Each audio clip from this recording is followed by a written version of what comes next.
Abana b'Abanyarwanda bamwe na bamwe ntabwo twagize amahirwe yo gukura dutozwa kuba twebwe ubwacu. Wasanga ukoze n'ikintu bakakubwira bati ariko nigute ushobora gutinyuka gukora icyo kintu? Nturi abakuru bawe, nturi abana bo kwa kanaka, kuki utamera nk'abandi?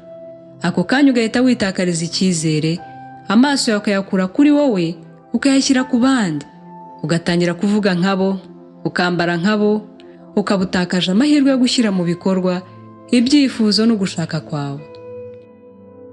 Bamwe ntago bize amashuri bashakaga kuko bayahatiwe, kuko ariyo ari hafi, kuko ariyo ahendutse, kuko ari abana baturanye bize. Ibyo byose rero ntacyo byari bitwaye. Ikibabaje nuko birangira ubaye umuntu utishimye, utagira umunezero. Kabone nubwo wabona buri kimwe cyose, abana b'abantu twirirwa twiruka inyuma. Amafaranga, amazu meza, imodoka, umuryango ndetse n'ibindi. Mwibuke ko twaremewe umunezero. Imibereho igomba kuba itunyuze. Babyeyi rero, mureke duhindure, dutangire turera abana bacu, tubatoza kumenya abo bari bo nabo bashaka kubabo.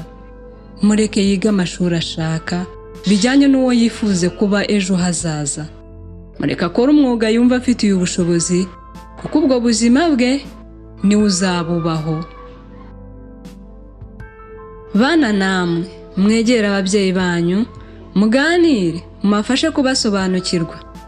Nibyo koko amahitamo y'ubuzima ni ayanyu, ariko mwibuke ko mukiri bato, mwiyambaza ijisho rya mukuru, mugisha inama. Tubeho mu bumenyi bw'abo turibo b'ukuri, dusobanukirwe n'abo dushaka kuzaba, twige kuba twebwe ubwacu, kuko nibyo bitanga ubuzima bw'umunezero. Tuzirikane kandi ko buri gihe umwimerere uruta fotokopi.